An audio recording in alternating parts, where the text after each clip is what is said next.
नमस्कार दोस्तों, एक बहुत ही गोल्डन अपॉर्चुनिटी है। भृगुनंदी नाड़ी, केपी एस्ट्रोलॉजी और मैरिज एस्ट्रोलॉजी के तीनों कोर्सेस मैं सितंबर और अक्टूबर मंथ में लेकर आ रहा हूँ।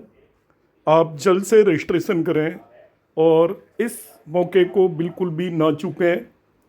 आप मेरे नंबर 9013798899 पर हाय करके मैसेज सेंड कर सकते हैं। हेलो नमस्कार दोस्तों, मैं आपका astrology friend doctor Mahesh Joshi आप सभी का स्वागत करता हूँ।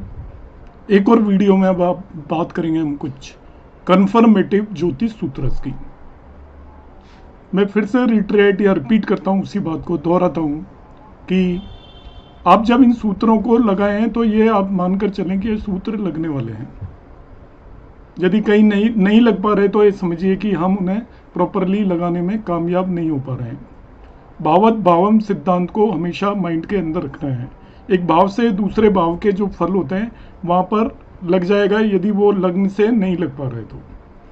अब सबसे पहले मैं जिस सूत्र की बात कर रहा हूँ, ये सभी बिल्कुल आपको न्यू सूत्रास मिलेंगे कि इफ इन टॉरस और लिब्रा लग्न, मतलब वीनस की यदि लग्न है 2 और 7 साइन लगने के अंदर हो, जब भी 2 और 7 साइन लगने के अंदर हो तो उस केस के अंदर मार्स या मंगल 8th लॉर्ड हो जाता है।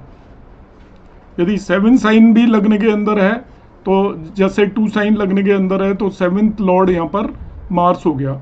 यदि मैं 7 साइन को यहाँ पर रख दूंगा तो 7, 8, 9, 10, 11, 12 और 1, तो वीनस या शुक्र की लग्नों में मंगल 7th लॉर्ड होता है। अब उसमें क्या होगा, इन टॉरस और Libra lagna Mars and Jupiter together in 10 sign, दोनों मार्स मंगल और गुरु दोनों 10 साइन के अंदर हो, the marriage ends in divorce. शादी का बहुत ही सटीक सूत्र है, मैरिज एंड इन डिवोर्स। अब यहां पर आप इतना हल्का सा वो ले सकते हो कि किसी केस में डिवोर्स नहीं हुआ तो मैरिज के अंदर बहुत हाई लेवल की टेंशन्स जरूर होंगी। तो जिस भी नेटिव की यदि वीनस की लग्न है 2 और 7, उसका 7th लॉर्ड मंगल होता है। यदि मंगल और जुपिटर दोनों, ये ध्यान रखना है, यदि 10 साइन के अंदर हो, जुपिटर 10 साइन में नीच का हो जाता है या डेबिलिटेटेड हो जाता है, मार्स 10 साइन में उच्च का हो जाता है, तो मार्स उच्च का और जुपिटर नीच का हो जाएगा। तो आप ऐसा भी मान सकते हो कि शुक्र की लग्नों में यदि एक साथ मार्स और जुपिटर मार्स उच्च का हो जाए और जुपिटर नीच का हो जाए तो वो मैरिज टूट जाएगी और ऐसे नेटिव का डिवोर्स होगा। क्या है देखिए, the married life of the native is not likely to survive for long. आगे जाके दिक्कत आ जाएंगी यदि अभी ठीक चल रही है तो। द रीजन इज दैट, अब रीजन क्या है, जो डेबिलिटेटेड या नीच का गुरु है वो केवल अपने भावों का ही नुकसान नहीं करता, अपने भावों को ही बर्बाद नहीं करता। जैसे नीच का गुरु है तो इस कुंडली के अंदर 8वें और 11वें भाव का भी वो स्वामी है, तो उनका तो लॉस करेगा ही, मगर वो जहाँ पर सिचुएटेड होता है उसका भी लॉस करेगा। तो इस कुंडली के अंदर देखिए वो 8वां 9वां और 11वें भाव का तो लॉस करेगा ही करेगा, मगर उसके साथ जो ग्रह बैठे होते हैं, एसोसिएटेड होते हैं, उनके भावों का भी लॉस करने वाला है वो। तो यहां पर देखिएगा कि 7th भाव का जो स्वामी है वो जुपिटर के साथ आकर बैठ गया, तो 7वें भाव को भी ये पूरी तरीके से बर्बाद कर देगा। तो यहां पर ये इस सूत्र को मैं फिर से एक्सप्लेन कर रहा हूं। जब भी वीनस की लग्न हो, मतलब 2 वृषभ और तुला लग्न जिन भी नेटिव की है, उनकी कुंडली के अंदर यदि 10 साइन मकर राशि के अंदर एक साथ मंगल और गुरु बैठ जाए तो मंगल उच्च का होगा, गुरु नीच का होगा, तो ऐसे पर्सन की मैरिड लाइफ समाप्त हो जाएगी, डिवोर्स हो जाएगा, दोनों के बीच में बहुत हाई लेवल का डिस्प्यूट क्रिएट होगा। रीजन क्या होता है कि जब भी गुरु, ये भी सूत्र आप याद रखें, गुरु को हम बहुत लाइटली लेते हैं यदि वो नीच का हो। जब भी गुरु नीच का हो तो वो ना केवल अपने भावों का नुकसान करता है, अपने भाव कौन कौन से होंगे, जिस भाव में गुरु बैठा है और जिन भावों का वो स्वामी या लॉर्ड है उनका नुकसान करता है, बल्कि उसके साथ जो भी ग्रह बैठा हुआ है, एसोसिएटेड है उसके साथ, उसके भावों का भी नुकसान करता है। तो ये सबसे पहला मैंने सूत्र बताया मैरिड लाइफ के लिए, टॉरस और लिब्रा लगने के लिए एप्लीकेबल है। अब मैं नेक्स्ट सूत्र की बात करूंगा, ये भी कंफर्मेटिव सूत्र है। इफ देयर इज ए, ये जैसे हम देखते हैं, हमसे बहुत सारे लोग पूछते हैं आप अपनी कुंडलियों में देखना चाहते हो, ये मैं सूत्र इसलिए लेकर आया हूं, बहुत सारे कमेंट आएंगे कि ये तो हमको पहले से ही पता था, मगर मेरे जो सूत्र है मैं ये नहीं क्लेम कर रहा कि किसी को नहीं पता है। वो अधिकतर लोग इन सूत्रों की वजह से इन सूत्रों के फल नहीं देखते, कुंडलियों में नहीं लगाते, तो वो उनका कुंडली एनालिसिस अधूरा हो जाता है। यहां पर उसको नीच भंग बोल देंगे, जैसे मैंने पिछला सूत्र बताया था कि गुरु यहाँ पर बैठा हुआ है और यहाँ पर आपका मार्स बैठा हुआ है, तो 100 में से 99 लोग इसके नीच भंग बोलेंगे। वो बिल्कुल भी एनालाइज नहीं करेंगे कि इनकी मैरिड लाइफ के अंदर कोई भी दिक्कत होगी। वो कहेंगे उच्च का मंगल बैठा हुआ है और गुरु का नीच भंग हो रखा है, मगर ये यहाँ पर नीच भंग होने के बावजूद भी ऐसे रिजल्ट देगा।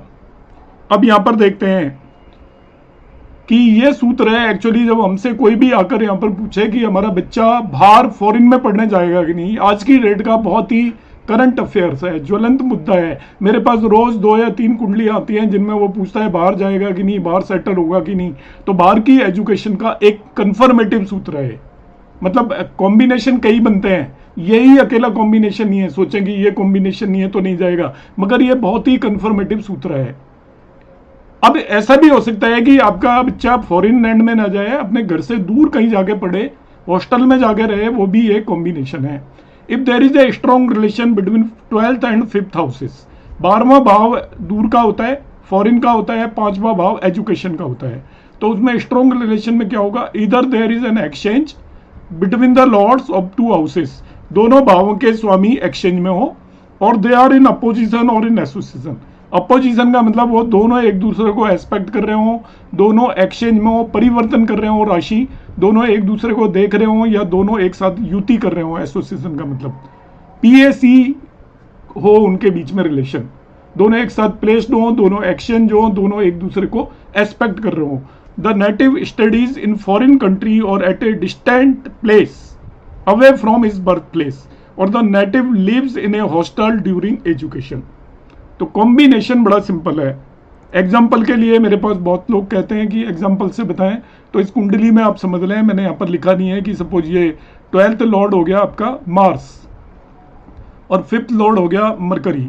बाय द वे इस कुंडली में यहाँ पर 5th लॉर्ड तो 12th हाउस में बैठ गया और 12th लॉर्ड 5th हाउस में बैठ गया। मार्स यहाँ पर आकर बैठ जाए, बुध यहाँ पर आकर बैठ जाए, तो ये स्ट्रॉन्ग रिलेशन हो गया। या दोनों मार्स और बुध किसी भी भाव में कहीं जाकर बैठ जाए, उसे हम बोलेंगे कंजंक्शन या युति। या दोनों कहीं भी बैठे हैं और वो एक दूसरे को एस्पेक्ट कर लें, जैसे मार्स यहाँ पर बैठा हुआ है और बुध यहाँ पर बैठ गया, तो बुध मार्स को देख रहा है और मार्स बुध को देख रहा है। तो इस केस में वो नेटिव या तो फॉरेन लैंड में जाकर पढ़ेगा, या अपने घर जो बर्थ प्लेस है उससे दूर जाकर पढ़ेगा, या हॉस्टल में रहेगा। ये बिल्कुल कन्फर्मेटिव सूत्र है जो कि आपका लगेगा ही लगेगा हर हाल में। यहाँ पर मैंने और एक एग्जांपल ये सेम लेकर बताया हुआ है, देखिए ये तीनों इसमें केसेस यहाँ पर लेकर बता रखे हैं। ये कुंडली ली हुई है, कर्क लग्न की कुंडली है, और इसके अंदर देखिए 12th लॉर्ड मरकरी हो गया और 5th लॉर्ड मार्स हो गया, तो ये दोनों के बीच में राशि परिवर्तन हो गया। या दूसरा एक कॉम्बिनेशन मैंने यहाँ पर बनाया हुआ है, कॉम्बिनेशन कि मरकरी और मार्स एक ही भाव में हो गए, वो युति कर रहे हैं। और तीसरा कॉम्बिनेशन हो गया कि वो एक दूसरे को एस्पेक्ट कर लें, किसी भी तरीके से एक दूसरे को दृष्ट करें, तभी भी वो एजुकेशन अब्रॉड का कॉम्बिनेशन है। तो यदि ऐसा हो रहा है तो आपका अब्रॉड नहीं जाएगा, तो ये तो मान के चलिए वो बहुत डिस्टेंट प्लेस पर जाकर एजुकेशन लेगा। अब्रॉड कोई जगह नहीं है, ऐसी बाउंड्री नहीं है कि इसे अब्रॉड कहेंगे, डिस्टेंट प्लेस पर वो कहीं भी जा सकता है, वही अब्रॉड का कॉम्बिनेशन है। फर्दर और एक कंफर्मेटिव सूत्र की मैं बात करूंगा, तीसरा सूत्र है आज की क्लास का। If there is any planet in its fall in lagna, fall का मतलब नीच का है, कोई भी ग्रह लग्न में नीच का है, और इफ लग्न लॉर्ड इज इन फॉल, लग्न लॉर्ड नीच का हो जाए, मतलब क्या कॉम्बिनेशन है, सबसे पहले कोई भी नीच का ग्रह लग्न में चला जाए, लग्न लॉर्ड नीच का हो जाए, और if there is any aspect of fall on the lagna, कोई भी नीच का ग्रह लग्न को एस्पेक्ट कर रहा हो। 3 कॉम्बिनेशन है, एक के बाद एक सुनिए। यदि लग्न लॉर्ड नीच का हो, या नीच का लॉर्ड नीच का ग्रह लग्न के अंदर बैठा हो, या कोई नीच का ग्रह लग्न को एस्पेक्ट कर रहा हो, then the character of one's wife और हस्बैंड इज क्वेश्चनेबल। ऐसे पर्सन की वाइफ और हस्बैंड का करेक्टर क्वेश्चनेबल होगा। उसका रीजन क्या है और क्वेश्चनेबल क्यों हो गया, ध्यान से समझिएगा जरा इसको।